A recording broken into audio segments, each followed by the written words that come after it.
Ну, смотрите, тут два момента нужно понять, что Абрамович, там очень много критики ему в последнее время, и с российской стороны на него, и с украинской, и, ну, понятно, что у него функция, это не Абрамович Абрамович, но обидели его лично. Ну, то есть тут тоже, это так нельзя. Даже если ты седьмой год президент в воюющей стране, ну, нельзя так. Там могут отомстить так, что мама не горюй. Это один момент. А второй момент, факт, если это, конечно, правда, о чем пишут, что хотя бы даже парой слов перекинулся Путин с Арахамией, с каким-то Арахамией, это нам говорит уже о многом, конечно же. И тут есть над чем задуматься. И тем более потом, когда Путин, собственно, если вдруг сценарий этот будут разрабатывать, а так вы с ним по телефону говорили. А, да, говорил.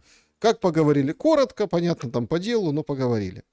А, как вы думаете? Я думаю, что Арахамии были даны гарантии, что его легитимность, если он станет главой Верховной Рады, не подвергается сомнениям, и с ним будут подписаны соглашения, которые будут считаться, будут иметь юридическую силу, а для России это важно. И если вы помните, Путин об этом нет-нет, да иногда упоминает, да, что не важно, кто будет подписывать, важно, чтобы легитимность документа потом не была оспорена.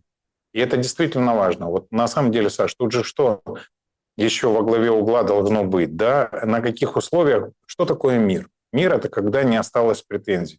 Когда после встреч там в баре «Голубая устрица» Зеленского, Стармера и всех остальных, да, выкатывается виш-лист, мы там не признаем территории, да, мы там согласны остановиться по линии соприкосновения, но все захваченное, да, не будет никоим образом там легитимизировано или закреплено за Россией, это означает отложенный конфликт, это означает перерыв, передышка в первую очередь для Украины, да, в лице Российской Федерации. Я сейчас просто цитирую слова, которые говорил руководитель России, да, Владимир Путин. Он говорил о том, что нам нужны крепкие устойчивые договоренности, а не передышка. Мы никому там перерыв давать не будем. Да. Вот если не будут признаны территориальные границы, проведена, да, новая черта, то это будет означать, что вопрос, когда возобновится конфликт, всего лишь вопрос времени. И учитывая ситуацию, да, в которой Россия себя комфортнее чувствует, чем Украина на данный момент, да, я думаю, что это их не устроит. Но, по крайней мере, они это артикулируют, излучают, и складывается впечатление, что они будут последовательны, да, в этих словах. И то, что Путин считает, что он уже пошел на компромисс, исключив, да, из своих максималистских требований территории административных границ Запорожья и Херсона, это уже уступка, да, на которую он пошел ради договоренности с Трампом в Анкоридже. Поэтому дальше соответствующие уступки требуют от Украины. Это вывод войск из Донбасса, да, которые неумолимо, мы видим территорию, которая сжимается, да, уже войска находятся на границе Константиновки, да, и мы слышим заявления и отдельных депутатов украинского парламента, и отдельных военных, да, которые говорят, что, ну, как бы ситуация критичная, ну и мы с вами понимаем, да, что, к сожалению, специфика войны такова, что если движение происходит только после полного тотального разрушения, да, укрепрайонов, населенных пунктов, потому что каждый дом, каждая постройка является, да, своеобразным укрепом. И если до Константиновки уже добивает ствольная артиллерия, да, то это вопрос времени. И, соответственно, ну, как и я считаю, да, терять жизни украинских граждан, разрушать украинскую экономику дальше, да, ну, просто не имеет смысла. Надо садиться, искать детальный компромисс, надо искать механизмы компенсации. В будущем, я имею в виду, это и гарантии безопасности, это и разговор о возобновлении, да, торговых отношений, транзитных мощностей, поставок энергоресурсов по каким-то понятным ценам, которые могут дать дополнительный стимул украинской экономике. Ну, в общем, я думаю, что компромиссы можно найти, да, в обмен на и так гарантированный во время получения независимости нейтралитет, внеблоковость, да, и безъядерность. То есть все это надо положить на стол, и надо наконец-то, да, ну, привести это к финалу. Смотрите, Рубио, если вы видели, да, делал последний раз, ну, он же такой больше к ястребам относится, но тем не менее он называл уже жертвы со стороны России значительно ниже, чем называл Зеленский. Да, если Зеленский говорит, что на сегодняшний момент погибает россиян больше, чем приходит служить по контракту, Рубио сказал, что в месяц где-то гибнет порядка 5000, а значит, те планы, которые ставил Федоров, которые во главу угла ставил Зеленский, да, они в ближайшее время неосуществимы. Соответственно, ситуация и перспектива развития военного конфликта на нашей территории, они очевидны. Поэтому, учитывая совокупность факторов, да, и то, что уже происходят попытки обойти Зеленского, найти легитимную фигуру, еще раз всем вашим зрителям и своим хочу сказать, что конфликт движется к завершению, и какие бы громкие заявления ни делал Зеленский или отставной барабанщики в виде лидеров, да, отдельных европейских государств, это на скорость, на дату завершения не повлияет. Хорошо, но давайте так. Сегодня второй день, когда бьют по Чангару, перебивают мост в объезд теперь через Перекоп, через Армянск, сообщают оттуда. Значит, какая-то, я не знаю, ну прям дича. Ее даже, кстати, немножко сбивали в последнее время. Волна. Ее запустили, сказали, чуть ли там не Украина готова в июле идти и брать Крым, перерезать сухопутный коридор, потому что у России нет бензина. В соцсетях, вот даже в чате трансляции кто-то пишет, да есть у нас бензин. Ну, понятно, что QR-коды, талоны, не до такой все степени плохо. Некоторые говорят, что нет, ужас, ужас и кошмар. Квартал 95 и там Юрий Великий снимают пародию на женщину-туристку, которая приехала, не может уехать. Говорит, талоны, по талонам, панталоны. В общем, смешно, как всегда в юморе.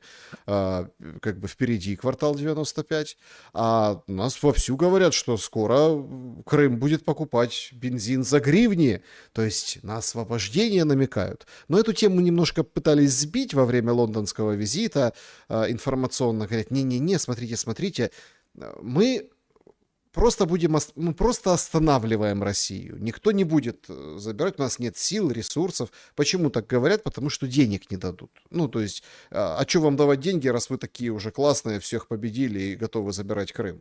Но меня и в этой всей дискуссии, вот этой всей истерике, которая сейчас наблюдается, меня беспокоит один простой вопрос. А брать Крым, чтобы что? Чтобы что? То есть у нас есть какие-то, там, как Донецк, Луганск, Крым, вот в случае, когда они возвращаются под контроль Украины, нам есть что предложить? Звезды позбивать, кости какие-нибудь привезти, памятники какие-то новые пооткрывать? Или мы, как страна, после 5 лет войны, вот такой, в кредитах, долгах с экономикой, можем что-то дать в Крыму людям? То есть прийти и дать, сказать, крымчане, дождались, родненькие, вот вам там кредиты 0%, какие-то, я не знаю, программы. Как-то вот на этот вопрос никто не может дать ответ. Все только радуются, что в Крыму нет бензина, и говорят, что мы его скоро вернем себе назад по соцсетям. А когда задаешь простой вопрос, чтобы что, никто не отвечает. Вот 12 лет война. Масса населения в Украине уже выросла, они там даже ни разу не были, в Крыму. А видите, какая истерика поднимается? Аж до войны, я вам скажу, была такая статистика, да, 70% населения Украины не то что не покидало территорию Украины, не покидало территорию собственных областей. Можете загуглить и проверить. Я тогда удивился, подумал, что это, наверное, что-то небывалое, но еще раз, да, это факт, к сожалению, да, и у нас могли себе позволить перемещаться далеко не все, да, могли себе позволить выехать куда-то за границу или даже в Крым тоже далеко не все. И поэтому вот сейчас, возвращаясь к вашему вопросу, да, вот надо ответить на извечный вопрос. Если Крым наш, как постоянно любили, помните такой вопрос-триггер, который задавали всем, то зачем же мы бьем по крымчанам, да, и зачем же мы бьем по инфраструктуре Крыма? Все эти удары, которые происходят на протяжении этого времени, вызывают только центробежные процессы. Да? Даже вот если предположить, Украина каким-то невообразимым образом, да, нашла резервы, технику, преодолела, да, оборонные сооружения, армию Российской Федерации, забрала Крым. А что делать с 2 миллионами граждан, да, которые 4 года находились под постоянным прессингом, да, бомбежками, а с 2014 года, если помните, без воды, да, потому что какие-то горячие головы просто перекрыли Северокрымский канал, да, а какие-то горячие головы, если помните, уже Царство Небесное, хотя вряд ли с таким поведением в Небесное Царство попадают, взрывали опоры, ведущие в Крым, я имею в виду Киева, вы помните все прекрасно, да? То бишь вся политика украинских властей, которые пришли после Майдана, была направлена на отторжение Крымского полуострова, да, и на создание ему проблем. А если все-таки Крым не наш, то за что мы тогда воюем? То есть тут вот вопросы, которые у меня вызывают, да, власть, которая поднимает когнитивный диссонанс. Еще раз, если наш, зачем мы отворачиваем от себя его население, да, и разрушаем его инфраструктуру, а если не наш, то зачем мы за него воюем и не прекращаем конфликт и требуем границ 91 года? Но это называется аберрация, да, это когда ты понимаешь, что это не так, но все равно делаешь. То есть курить вредно, но ты куришь. Вот так у нас приблизительно с Крымом. Но, Саш, смотрите, надо смотреть. Я напомню, что инфраструктурную войну развязал очередной раз Зеленский, да, когда весной прошлого года начал бить по наливным терминалам, да, и нефтеперерабатывающим заводам. К чему это привело? Симметричным ответом Российской Федерации к тому, что Киев был на пороге гуманитарной катастрофы, да, многие были без отопления, многие были без света, если вы помните. Частично области погружались в блэкаут. На сегодняшний день удары по логистическим путям, по автозаправочным станциям на неконтролируемых территориях Украины, да, на территориях, которые Россия считает своими новыми территориями, привели к такому же симметричному ответу. Смотрите, пошли такие же удары по автозаправочным станциям в Харьковской области, в Днепропетровской. И эти хихоньки и хахоньки, да, означают, что Зеленский развязал следующий этап инфраструктурной войны, и сейчас будут усугубляться ситуации и для обычных граждан, да, с точки зрения снабжения горюче-смазочными материалами именно гражданского сектора.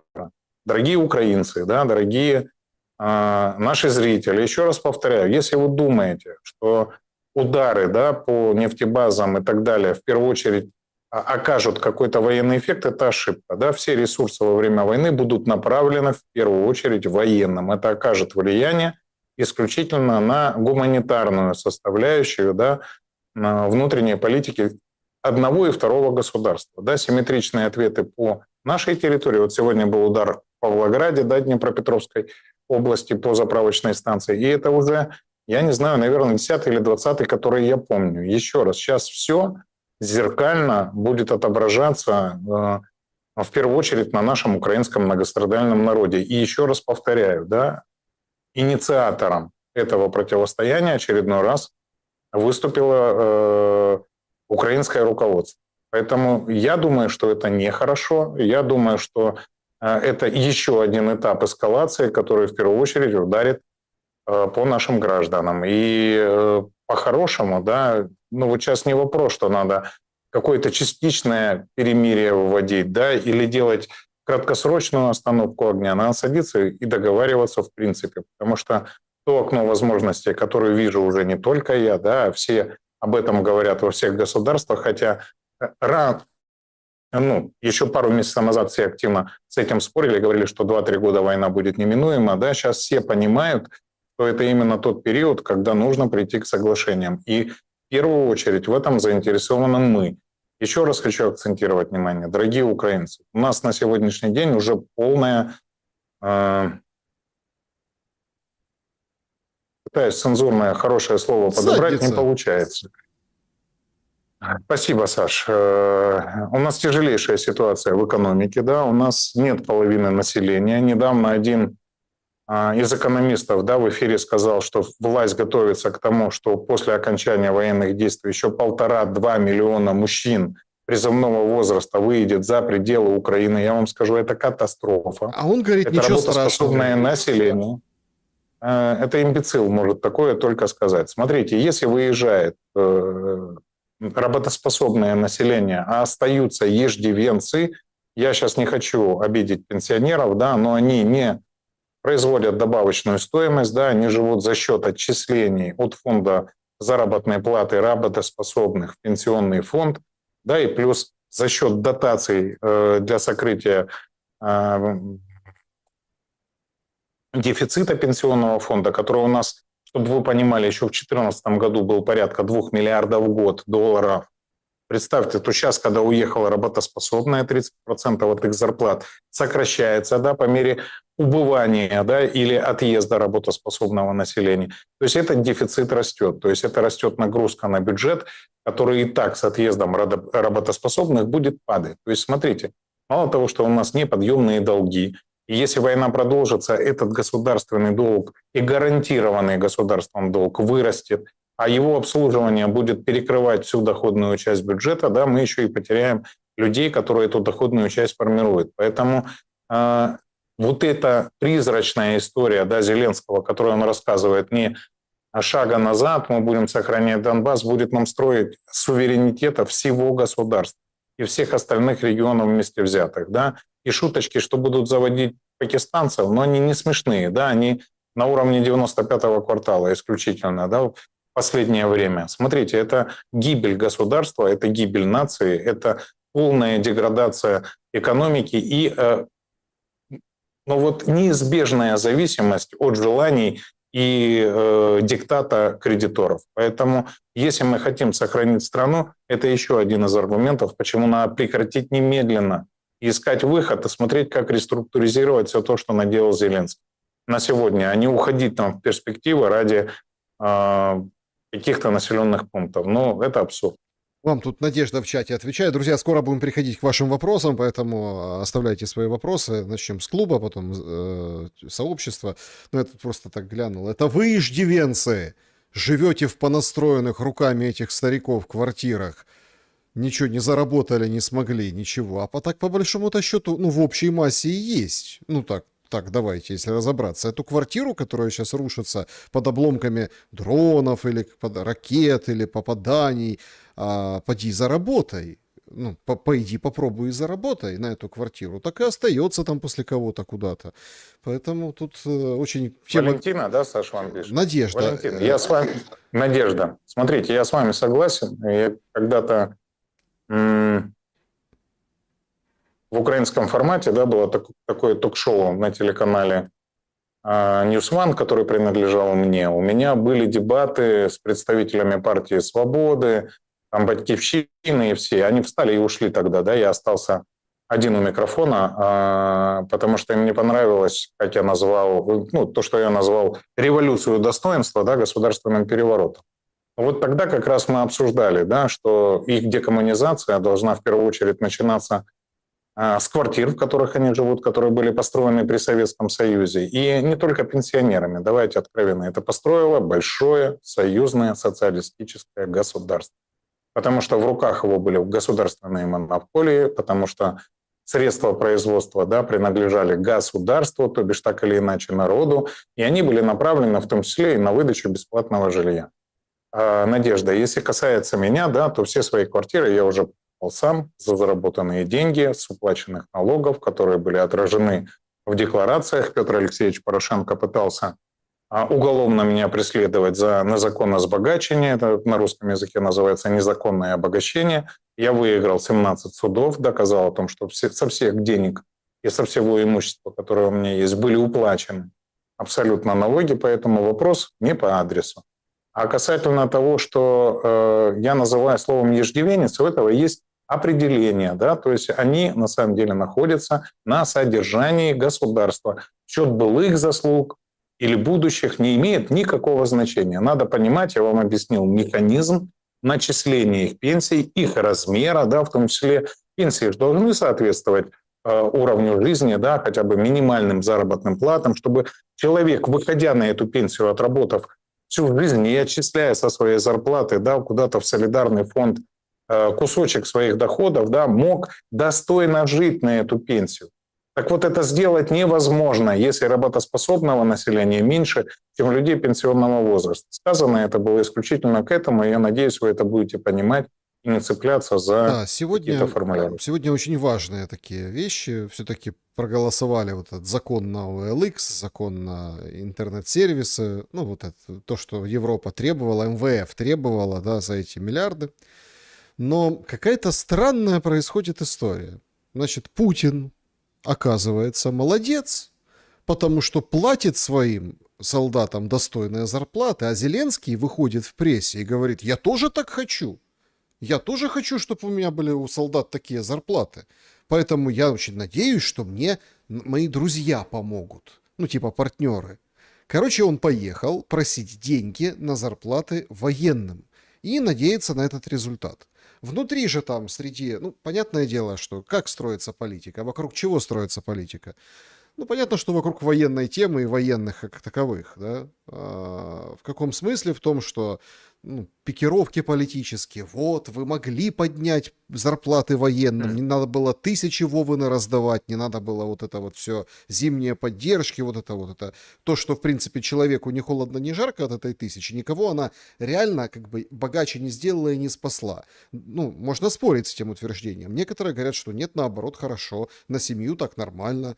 Неважно. То есть не суть не в этом, что нужно было вместо вот этого, потому что это деньги на популизм, военным поднять зарплаты, а им не подняли. А Гончаренко сегодня опубликовал вообще шокирующие цифры, что индексацию провели и теперь подняли на 172 гривни что-то, ну то есть на $4 там условных зарплаты, потому что индексация произошла. Как вы видите эту тему с зарплатами военных? И не поднимают, потому что не могут, не хотят, нецелесообразно в политическом смысле. И откуда эта риторика? Алло, ребята, европейцы, я хочу, как Путин, платить хорошие деньги своим солдатам, дайте мне денег. Это откуда? Саш, смотрите, Россия воюет своими и за свои, и за свое, а Украина воюет за чужие интересы, чужим вооружением и платя чужие деньги. Дефицит бюджета ежемесячный в Украине 5 миллиардов, и мы это с вами наблюдали даже потому, как таяли наши золотовалютные резервы, да, плюс неоднократно мы слышали, что порядка 120 миллиардов надо Украине выделить на 2 года, а выделили всего 90, да, то есть даже при старых размерах заработных плат и при сохранении расходов бюджета, да, при том, что подорожали энергоносители значительно, у Украины есть дефицит порядка 30-40 миллиардов. Думаю, что реально сейчас и с инфляцией, и с тем, что энергоресурсы будут значительно дороже на фоне Ормуза, этот дефицит где-то порядка 60 миллиардов. Да? Нигде, никоим образом, да, поднять зарплату при таких условиях, естественно, не получится. Потому что это будет означать, ну, во-первых, это невозможно сделать без разрешения инвесторов. Да? Все эти деньги инвесторов, я в кавычках говорю, да, выгодополучателей войны у нас, да, которые финансируют эту войну, выдавая Зеленскому деньги либо в виде грантов, либо в виде кредитов.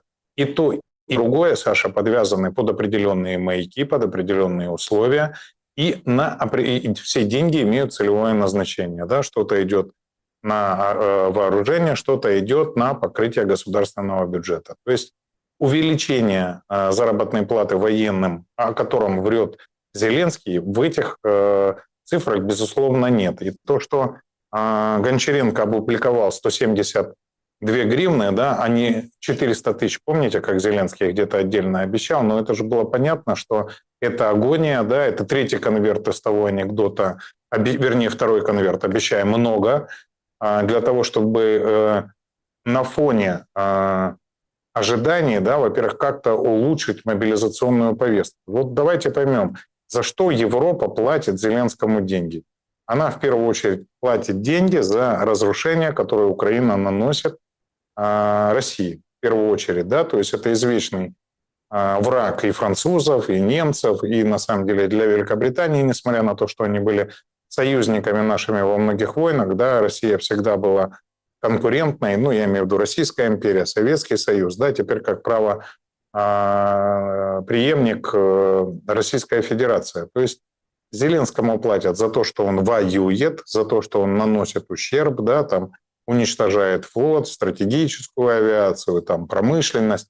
в общем, так или иначе делает Российскую Федерацию слабее. И за то, что он умудряется, да, так закрутить гайки в стране, чтобы поддерживать мобилизацию на уровне, при котором Украина, да, не быстро теряет территории, нанося совокупно большой ущерб Российской Федерации. То есть две вещи: мобилизация и ущерб.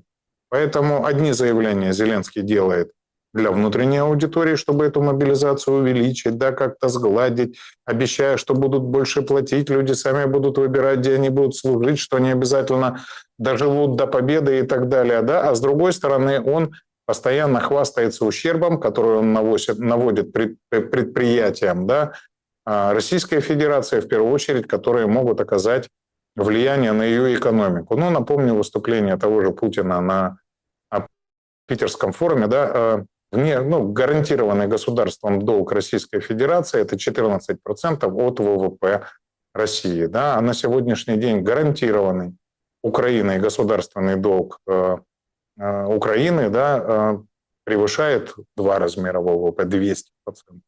Вот это так, чтобы просто понимали перспективы. Да? Даже если, я уже неоднократно говорил, да, ущерб России будет наноситься большой, будет как-то бить по экономике. У России есть еще где занимать деньги, есть под что занимать деньги, и есть возможность продолжать этот конфликт на несоизмеримо более высоком уровне технологическом, чем эта возможность есть у Украины. Тем более возможности ее спонсоров, я имею в виду Европейского Союза, будут таять на глаза, если энергетический кризис продолжится, да, это неизбежно скажется на состоянии всей экономики, самое главное, отопительном сезоне, где придется договариваться и точно так же ретироваться из Украины, как США в свое время ретировались из Афганистана. Вот поверьте, ничем это отличаться не будет. Да, друзья, может быть, коснемся геополитики, в следующий раз точно разберем, и, конечно, в ваших вопросах. Спасибо большое, что пишете эти вопросы. Подведем итоги нашего сегодняшнего опроса. Живы ли мирные переговоры по Украине? 8% считают, что да, и теперь главное будут ЕС и Британия, они будут за столом и договорятся с Россией, они хотят, они будут, они платят. 14% да, Штаты не отдадут Европе переговоры, и Штаты будут сами. То есть Анна Паулина Луна не просто так вышла сегодня с этим комментарием.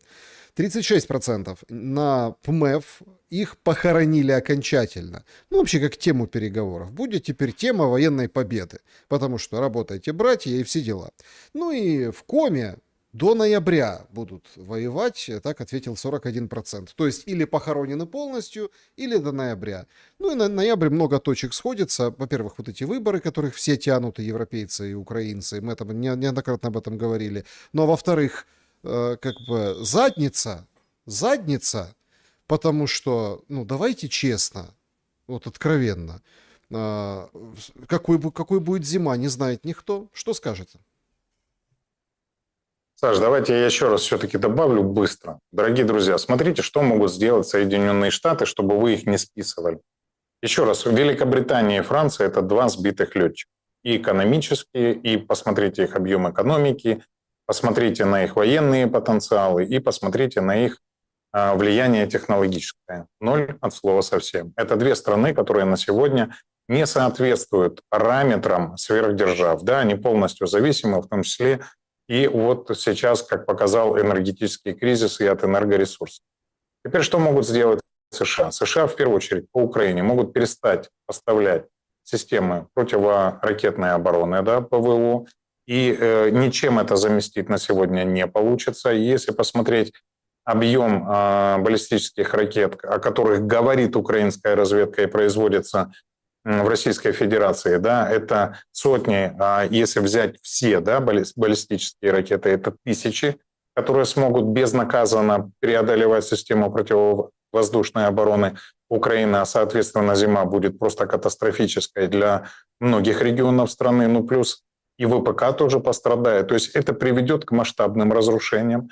Второе, да, США могут прекратить предоставлять разведданные и отключить связь. А это на сегодняшний день скажется в том числе, как любит говорить Зеленский, да, на дальнобойных способностях Украины поражать объекты внутри России. Потому что как раз вся дальнобойная, да, дроновая авиация Украины, она использует в первую очередь интернет, который обеспечивает Starlink. Поэтому Штаты могут значительно понизить военные возможности Украины, и Штаты могут прекратить поставку энергоносителей в Европу. Ну вот так вот, если уже хорошо дойдет, да, до конфронтации, и Штатам надо будет продавить любое решение, они его смогут продавить.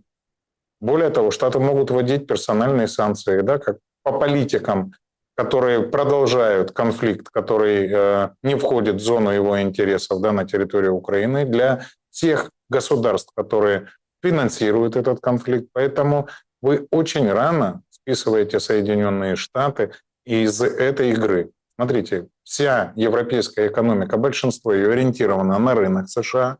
Почему, в общем-то, так безболезненно Трамп заставил и продавил Европу подписать с ним торговую сделку, да, по увеличению таможенных барьеров, вернее, заградительных пошлин для европейских товаров. Потому что уникальность Штатов для всего мира, да, это доступ к самому финансово большому, да, и стабильному рынку. Потому что покупательная способность американцев значительно выше, да, чем у любой другой страны мира. И, соответственно, доступ туда товаров, товаропроизводителей европейских – это преференция. Так вот, ограничивая его, можно очень сильно повлиять на ситуацию в Европе. Еще раз, и адресно можно повлиять по отдельным политикам, которые сейчас не сильно хотят прислушаться к требованиям США. Визит Трампа в Великобританию, вы тоже помните, и похлопывание короля непротокольное, да, совершенно неуважительное, что недопустимо, о чем Трамп не мог не знать, да, и его поведение, там вы помните, как он шагал, а король там сзади где-то плелся, это образцово-показательная порка и образцово-показательное представление для всего остального мира, где место Великобритании. Поэтому как бы Зеленский этим не кичился, как бы он не ручкался с королем, да, как бы он не пытался выдать это за глобальную помощь, Великобритания нам особо не помогает. Германия для Украины, для украинского режима делает гораздо больше, потому что Великобритания не способна, она держит в заложниках Зеленского, держит, потому что имеет на него компромат по выведению денег украинских налогоплательщиков из Приватбанка через аффилированные структуры с Зеленским за границу, да, а мы уже знаем, что Приватбанк, вернее, Коломойскому и Боголюбову выставили иск в размере 3 миллиардов, а значит, Зеленский соучастник этого преступления. Вот эти доказательства в руках Великобритании, поэтому он и источает, да, такое раболепство, вот эту щенячий восторг, когда стоит рядом с королем. Друзья мои, это все вчерашний день. Великобритания потеряла свое влияние, потеряла господство, она больше не владычица морей, не самая большая колониальная держава, да, все это в прошлом. И это все сказалось на ее реальном весе. Китайцы, чтобы вы вообще понимали, не воспринимают Великобританию как игрока. Не считают даже необходимым с ними вести переговоры, потому что это ни о чем. Вот еще раз, да, когда я задал прямой вопрос, мне сказали, скажи, технологий 0, денег 0, военного потенциала 0. А на что они тогда могут влиять? По старой привычке забыли. Уже совершенно другие места. Во время пути собачка могла подрасти. Вот Великобритания скукожилась. Поэтому я не соглашусь, Саш, с вашей аудиторией. Либо они нас плохо слышали, либо они находятся, да, под информационным давлением массовой информации, которые, ну, в первую очередь, да, доминируют в Украине. Это единый марафон, и это тысячи голосов, как говорила Мендель, в распоряжении Зеленского, которые формируют другую картину. Дорогие украинцы, картина другая. У мира формируются совершенно другие центры принятия решений. И они будут определять, чем это закончится. И чем быстрее вы это поймете и будете меньше потакать политике, которую проводит Зеленский, тем целее будет страна, и меньше людей, меньше украинцев погибнет. Так, друзья, переходим к вашим вопросам. Спасибо большое за то, что оставляете эти вопросы. Евгений, режим Блиц для того, чтобы, ну, скажем так, большее количество Понял. охватить. Ну, в общем, это не обязательно, Стараюсь. но тем не менее, да. Поехали, начнем с сообщества YouTube. Вопросы отсюда. Так, Так. Александр, пожалуйста, зачитайте это сообщение Евгению. Заранее спасибо. Европа хотела увидеть ослабление, развал России. В итоге сама все больше движется к внутреннему расколу и упадку. Украинская власть рассчитывала экономически сломать Россию, а в результате сама столкнулась с тяжелым кризисом. Донбасс хотели отгородить колючей проволокой. Теперь вся Украина живет в условиях ограничений и барьеров. Когда Донбасс годами жил под обстрелами, без света воды, прячась в подвалах, в Украине в это время предпочитали не задумываться об этом. Теперь ситуация стала зеркальной. Раньше к жителям Крыма и Донбасса относились как к чужим, но со временем многие украинцы сами столкнулись с похожим отношением. И таких примеров много можно привести. Возникает вопрос, неужели люди не понимают, у любых действий есть последствия. Когда желаешь другим беды и страданий, рано или поздно возвращается обратно, как бумеранг. Спасибо большое. Может, лучше, когда все свои и все наши? Вот такой вопрос. Как зовут автора? Ну, Вопрос. Парень 3000, такой ник у него, да. Дорогой товарищ, вы отчасти правы. И правы только отчасти. Да? Вот несмотря на то, что в Украине произошел государственный переворот, да, в 2014 году, ну, первый в 2005, второй в 2004, второй в 2014, да, Украина сохраняла еще как-то видимость демократической страны, несмотря на то, что уже действовали, да, националисты, был неправовой способ влияния на граждан. Я напомню, что произошли трагические события в Одессе 2 мая, да, когда заживо сожгли людей и показали всему миру, и в первую очередь Украине, что так будет с каждым, и тому, кто это сделал, ничего не будет, потому что он действует в интересах режима, который установился после захвата власти в 2014 году. Но все равно были выборы, да, то есть сначала страна избирала Порошенко, потом она избирала Зеленского, но я могу сказать, после того, как мы потеряли Крым, после того, как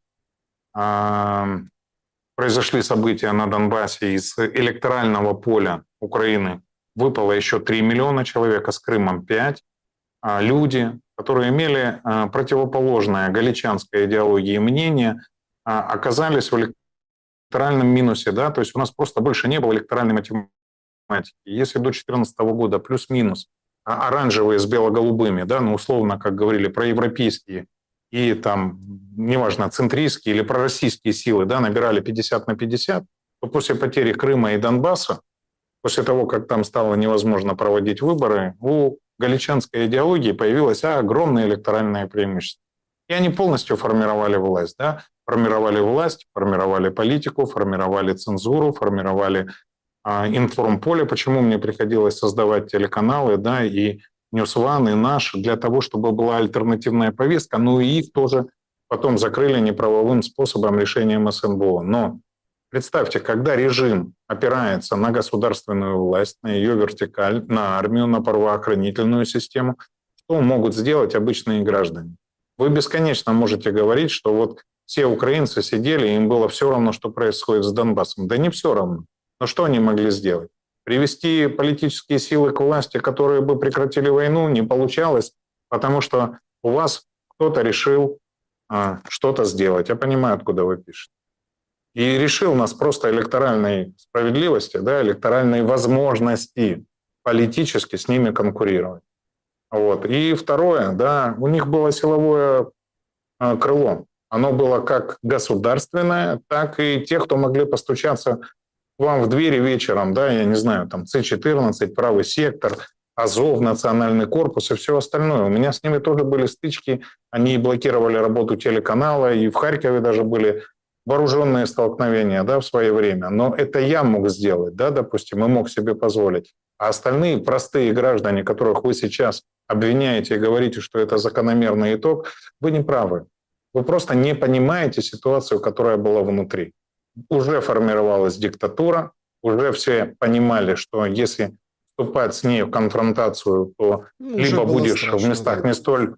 Да, было просто страшно и было невозможно. Вы не можете устроить гражданское противостояние с армией, с СБУ, с прокуратурой, с милицией и с праворадикалами. Поэтому все это происходило, кстати, и на глазах всего мира и всех наших соседей. И они почему-то не вмешались. Так что давайте не пенять. Это наша общая беда, это наша общая трагедия. Смотрите, и Янукович обращался на самом деле к Российской Федерации навести конституционный порядок письмом, известным, за которое его потом судили. Российская Федерация не вмешалась, да, и люди выходили на площади, да, и вот на одной из таких площадей в Одессе, потом они были согнаны, да, в Дом профсоюза, сожжены, и тоже никто не вмешался. Поэтому, смотрите, мы все совершили достаточно много ошибок. Оглядываться на них не имеет смысла. Надо искать в будущем общее, да, и понимать, что сейчас мы ослабляем друг друга, а должны усиливать. Петр, не потому ли Россия проигрывает в своем влиянии на выборах соседей Западу, потому что Запад предлагает народам людей, можно сказать, из народа, а Россия предлагает каких-то олигархов? Нет, просто Запад своих не бросает. Я нормально ответил, как показала практика. Посмотрите, они вытаскивают всех своих. Я надеюсь, вы задумаетесь над тем, что я сказал. Угу. Ольга, Арестович все радеет за свою страну, надеется вернуться и работать на благо. А как Евгений думает, они бы с ним сработались? У него самого спрашивали, молчит, не отвечает. Он любит игнорировать вопросы еще раз неудобные. повторите, пожалуйста. Про Арестовича вы бы с ними сработались или нет, с Арестовичем? Ему задают вопросы такой, а он не отвечает, хотя Ольга хочет Я ваш многократно отвечал на этот вопрос. Смотрите, я к Арестовичу относился с большим уважением, когда он был в лагере моих оппонентов. Когда он приходил на телеканалы и был в пуле спикеров Петра Порошенко. Даже когда он потом сменилась власть на Зеленского, и он начал работать с офисом президента, мне было понятно, что он делает. Но когда его начали готовить, да, на поле электоральное юго-востока, условно, да, на левое, да, как замену Бойко, и готовить начал, по моему очевидному, да, умозаключению, господин Левочкин, ну, я просто понимаю, что это инструмент, конструкт, который с легкостью, как Сеня Собчак, да, сказал, переобувается на ходу. Я не люблю таких людей. То есть он может быть моим оппонентом, принципиальным, я могу с ним спорить. И если у него есть позиция, которой он придерживается и не меняет, не потому что не меняется ситуация, а потому что у него есть какие-то ценности, я это уважаю. А если его ценности меняются под конструкцию, в которой ему выгодно, или которую ему диктуют его хозяева, ну о чем мне с ним говорить? Или что мне с ним рядом делать? То есть фигура не глупая, он же не глупый пацан. И он понятную задачу сейчас делает, он размывает. Если вы задаете мне этот вопрос, посмотрите на мою позицию 10 лет назад, 15, сегодня, и посмотрите на его. И как вы можете нас рядом объединять. Это означает, что он правильно выполняет свою задачу, а вы не сильно переборчивы, извините, я так скажу, не сильно способны критично мыслить. Так, вопрос гостю от Александра. Все понимают, что реальные центры принятия решений в данный момент находятся на одном известном туманном острове. Понимает ли гость позиции России и почему Россия ничего не делает с реальными кукловодами, а даже позволяет им наносить себе вред украинскими руками? Еще раз, дорогие украинцы, центр принятия решений для Зеленского – это центр принятия решения Зеленского. То есть это мозг, да, это командир Зеленского в Туманном Альбионе, намек на Великобританию. Но еще раз, Великобритания управляет там условно Будановыми, да, там Зеленскими, еще какими-то командирами, которые есть, да, и какими-то институтами, которые построены внутри Украины. Но она не управляет уже ситуацией в мире. Поэтому Россия предпочитает договариваться с Соединенными Штатами и Китаем. Я вам еще раз говорю, все решения будут приняты среди тех, кто решает. То есть то, что пока на Зеленского влияет Великобритания, факт. Но если уберите из этого уравнения Зеленского, и на что будет влиять Великобритания? Великобритания финансовой помощи оказала в 2 раза меньше, чем Германия. А если взять за все 4 года войны, то в 4. Вот на что она может повлиять? Вот если там будет не Зеленский, а кто-то другой, на которого у Великобритании нет компромата, то этот человек сядет и скажет: слушай, а что ты мне диктуешь? Ты что, там содержишь Украину, да, ты там содержишь мой режим, да, ты выделяешь деньги, чтобы я платил зарплаты военным, ты, может, даешь разведданные, может быть, ты предоставляешь средства ПВО, может быть, ты еще что-то делаешь. А, не делаешь, тогда чего ты командуешь?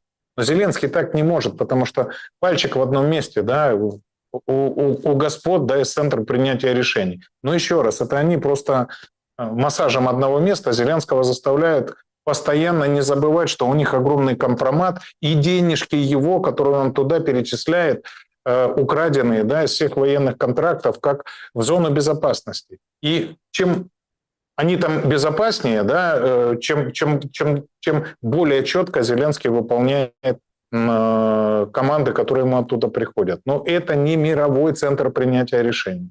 Еще раз, понимаете, да? То есть можно договориться со всеми и исключить из уравнения Великобританию и Зеленского в том числе. Механизмами исключения, какими это можно сделать, мы с вами обсудили перед этим, отключив связь, прекратив поставки вооружений, введя санкции, ограничив движение средств. Да? Ну и плюс на Зеленского есть еще влияние в виде грантоедов, в виде НАБУ, САП и антикоррупционной вертикали. И все это может развиваться гораздо более ярко. Просто все ищут путь наименьшего сопротивления. Гораздо легче попытаться продавить, заставить малой кровью, да, чем пускаться в какие-то сложно рассчитываемые комбинации, да, если сейчас в уравнении поменять все переменные. Мгм. Вопрос, Евгений, в случае вашей победы на выборах гипотетической, наш народ, ваш родной язык, так и останется второсортным, негодным для государственного управления, правосудия, науки и образования, а годным только для блогерства, кухонь, рынков, огородов, как и раньше было? Дорогие друзья, вот вы плохо владеете ситуацией. Если обратите внимание, я был дважды депутатом Верховного Совета и принципиально выступал на русском языке везде. Никто меня не мог заставить говорить на украинском. Я говорил почему. Вот как только началась культурная война, как только началось давление, как только начались ущемления русскоговорящих, а я родился в Харьковской области, ни для кого не секрет, что это русскоговорящие регионы Украины. И я был мажоритарным депутатом, то есть меня избирали громады, я не шел по спискам каких-то партий, то есть за меня голосовали прямым голосованием, да, как за Мураева Евгения Владимировича, а не 20-й номер в списке какой-то партии. Я выражал чаяние, да, и волю своих избирателей. И в парламенте об этом говорил прямо. Меня не поймут, если я буду говорить на украинском. Хотя были выступления в парламенте, да, я делал и проект. Все прекрасно понимают, что я говорю на украинском языке. Это была принципиальная позиция. Теперь, если вы обратите внимание, как быстро меняется ситуация, да, Венгрия сейчас потребовала внести корректировки в законодательство, изменить подход к национальным венгерским меньшинствам, в том числе и сделать язык фактически официальным на компактной территории. Да. Сегодня об этом заговорили болгары, тоже, которые имеют, да, соответствующие. Завтра заговорят румыны, да, про Бессарабию и Буковину. И поверьте, мы к этому вопросу все равно придем. Не закончится война, если не будут устранены первопричины. Одна из первопричин, да, о которых говорил Лавров и Путин, это как раз давление на русскоговорящих, да, это преследование Украинской православной церкви, канонической церкви, да, просто потому, что ее обвинили в том, что она является подразделением там, Московского патриархата, да, хотя она обладает определенной долей автономии, соответственно, у нее есть свои синоды, мы сами назначаем, да, свои лавры, иерархов и так далее. Поэтому все это было частью культурной войны, против которая, в принципе, и выросла, да, в прямое противостояние между двумя государствами. Поэтому все это закончится, если мое мнение считаете, еще раз, я многократно говорил, во-первых, нужно отдать это на откуп местных громад, нужно проводить местные референдумы, и громады должны определять, сколько у них должно быть языков. Хоть 2, хоть 3, хоть 8. Язык — это средство коммуникации, это не политическое средство. В армавир это превратил Порошенко, начинал с этого Ющенко, да, сумской парень. Еще раз повторю, человек, который родился в Сумах, вдруг озаботился после замужества с Екатериной Ющенко, да, гражданкой США, Бандерой, Шухевичем и всеми остальными. То есть, по сути, агент влияния, который травил нас в это противостояние. Сначала гражданское, потом международное. Друзья, язык — форма коммуникации. Он должен быть, и Конституцию надо выполнять. 10-я статья Конституции дает русскому языку особый статус, выделяя его из группы других языков национальных меньшинств. Вернемся к верховенству права. Добрый день, Евгений. Скажите, пожалуйста, что именно заставило Януковича объявить про поход в Европейский Союз и отказаться от таможенного союза? Ведь на выборы-то он шел с лозунгом о вступлении именно в таможенный союз. Что у нас с этими президентами? Никогда такого лозунга. Вот смотрите, я точно знаю, с какой идеологической платформой шла партия регионов. Никогда не говорил Янукович о таможенном союзе. Он выступал против НАТО всегда. И на самом деле, когда в 2010 году он победил на выборах президента, он приостановил движение Украины в НАТО. Но на самом деле партия регионов приняла одним из первых закон об основах внешней и внутренней политики, где курсом экономической интеграции был выбран Европейский Союз. И именно партия регионов проголосовала за 90% необходимых законов для подписания экономической ассоциации с Европой. Я один, наверное, из немногих, кто говорил, что это путь в никуда. Я выступал против, понимая, что Европа будет ограничивать и закрывать от нас собственный рынок. Да, я досконально прочитал договор об ассоциации. Его готовил Пятницкий. Да, наверное, его читали два функционера в партии регионов. Это Николай Янович Азаров и я. Остальные о нем, наверное, говорили только понаслышке.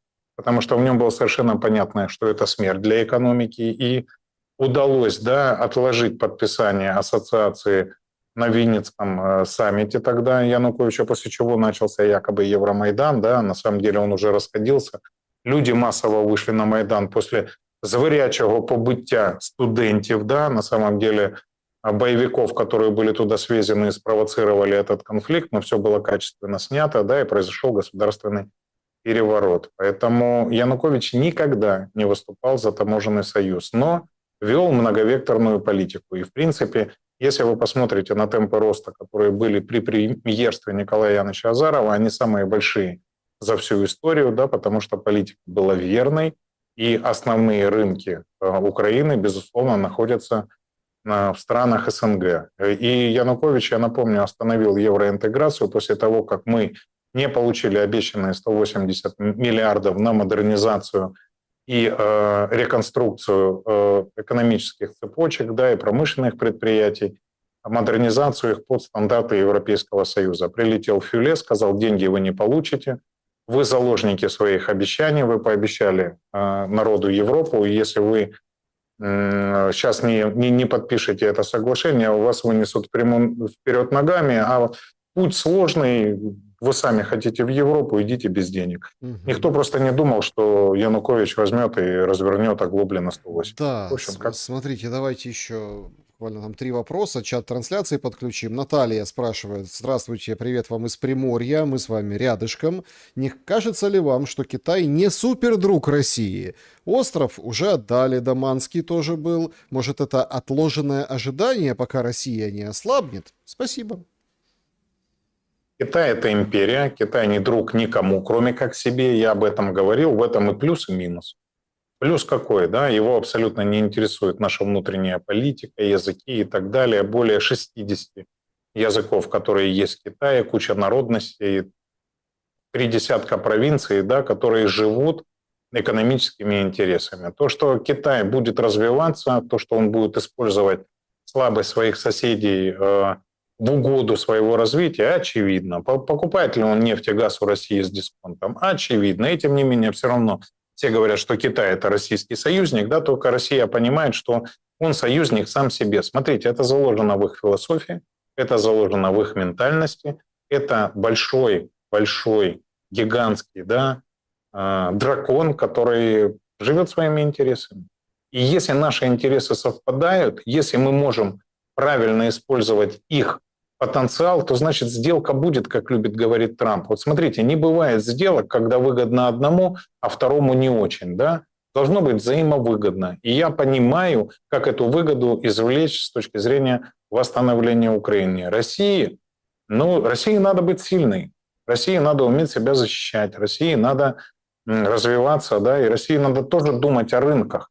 Вот то, что сейчас происходит с Арменией, да, может на самом деле негативно, потеряем еще 3-миллионную страну, я имею в виду, с точки зрения бывших стран СНГ. Я все равно верю, что если бы мы объединились, да, в рамках СНГ и вступали в БРИКС большим образованием, мы получили бы гораздо более выгодные позиции и сбыт и для наших самолетов, да, в том числе и на 1,5-миллиардный Китай, и на Индию и так далее. Но нам для этого надо наконец-то перестать убивать друг друга, разрушать потенциал друг друга на радость всем, в том числе и Китаю. Сесть за стол, договориться, понять, где мы можем друг друга усилить, продумать, да, где мы защитим каждый интересы своего государства и попытаться найти компромисс, да, в образовании ШОС или БРИКС, понимая, что с Европой и Штатами мы вряд ли о чем-то когда-нибудь договоримся. Вот просто надо прагматично подходить. Жизнь короткая. Да, И чем быстрее мы сделаем ее благополучной для наших граждан,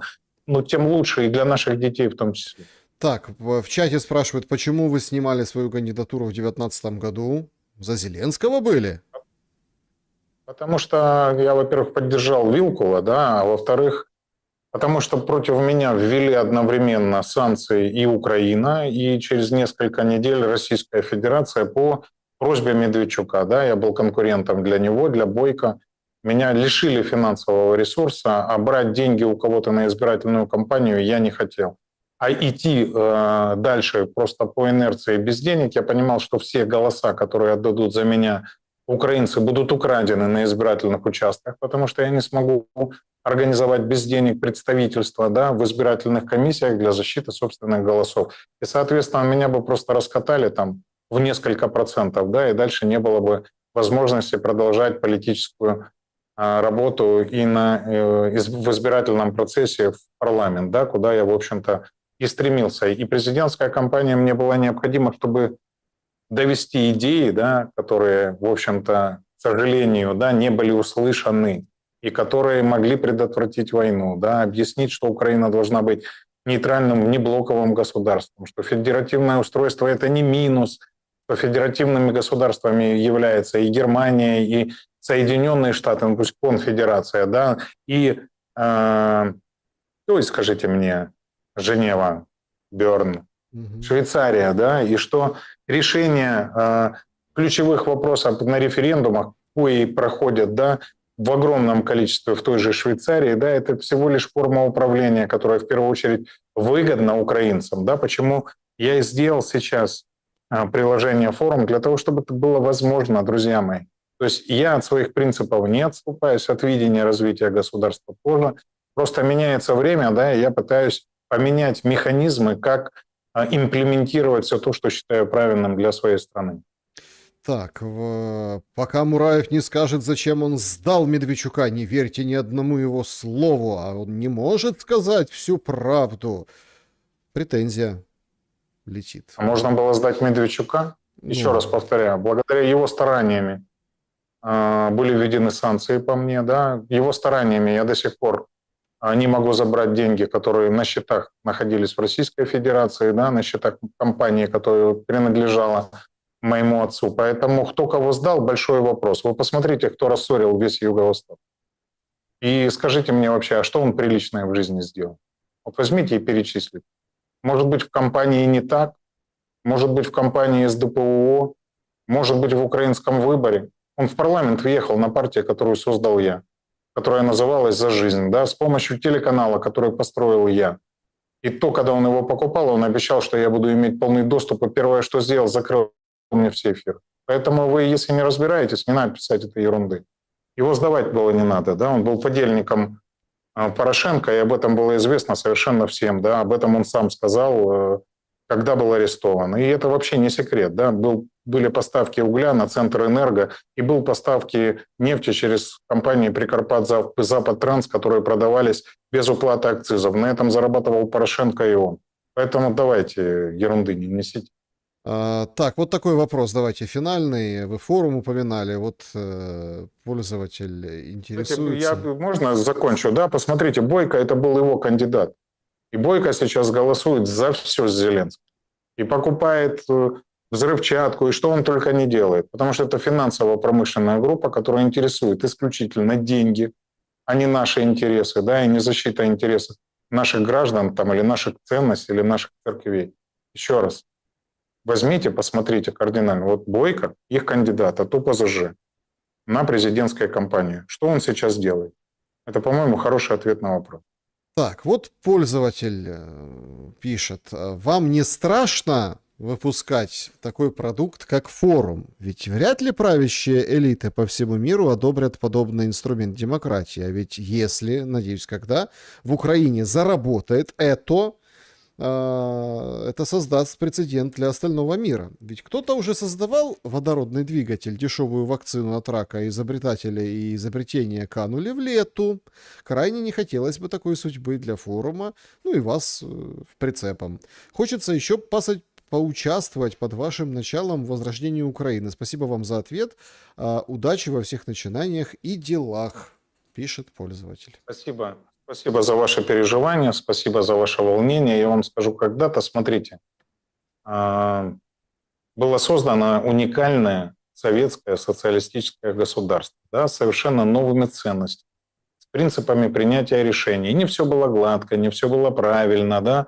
Можно много раз говорить там о недостатках, да, о том, как боролись там с верой и так далее и тому подобного. Но смотрите, оно было уникальным, то есть оно показало свою эффективность, к сожалению, на позднем этапе уже, да, не в рамках Советского Союза, а в рамках того же Китая, да, оно показало, как государство может быть ориентировано к простому человеку, да, лицом, как оно может действительно о нем заботиться. Вы вспоминаете бесплатное образование, медицину и квартиры, которые получали. Вот, да, кто-то один задавал вопрос совершенно недавно. Друзья, форум – это такая же идеология. Форум – это такой же механизм принятия решений. Да, он революционный для всего мира, но он назревший, потому что делегирование властных полномочий узкой группе элит – это атовизм.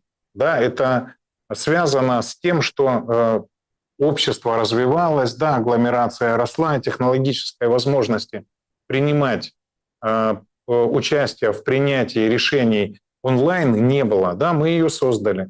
Мы создали этот механизм. Да, он тоже дискуссионный. Да, надо обсуждать, какие вопросы можно решать всем обществом, да, какие вопросы должны решаться в профессиональных группах, какие должны остаться на уровне государства, имеется в виду защита суверенитета, Конституции и так далее. Поэтому это все дискуссия, да, это все обсуждение, но обсуждаться оно должно не внутри даже Украины или там России или Беларуси, оно должно обсуждаться во всем мире. Это механизм, который позволит, да, контролировать и ограничивать в том числе и искусственный интеллект, и принимать решения, которые не могут принять ни один международный институт. Вы посмотрите, у нас есть ООН, ПАСЕ, там куча всего, а все равно куча войн, все эти заседания, скорбь, Советы безопасности ООН, они же не приводят к остановкам войн. Они не могут ограничить взорвавшиеся элиты отдельных государств, которые берут и бомбят города, да, которые уничтожают физиков-ядерщиков только за то, что они обладают профессиональными знаниями. Вы вспомните, как бомбили Иран. Кто-то спросил ООН, а если бы такое было у граждан Соединенных Штатов, поверьте, Трампу не надо было бы прятаться за какими-то поправками, его бы быстро ограничили в каких-то возможностях или наоборот поддержали. Поэтому еще раз, если элиты совпадают в интересах с гражданами, чего им этого бояться? А если элиты паразитируют на гражданах, и они будут ограничивать движение форума, они подпишут себе приговор. Главное, чтобы вы это понимали. И главное, чтобы вы были участниками форума, и чтобы вы были участниками борьбы за себя. Не против кого-то, а за себя. Вот бороться надо и дружить не против кого-то, да, как у нас принято, а за себя и за свое будущее, за будущее детей. Подписывайтесь, присоединяйтесь, и в Телеграм подпишитесь. Друзья, я долго не писал, было очень много загрузки, да, но сейчас еду в командировку, буду писать больше. Кто-то сегодня написал, что мало активности. Будет. Евгений Мураев был собеседником моим в прямом эфире, прям все вживую. Спасибо большое за время и мысли. Спасибо. На связи. Друзья, берегите себя, добра и света, несмотря ни на что. Увидимся.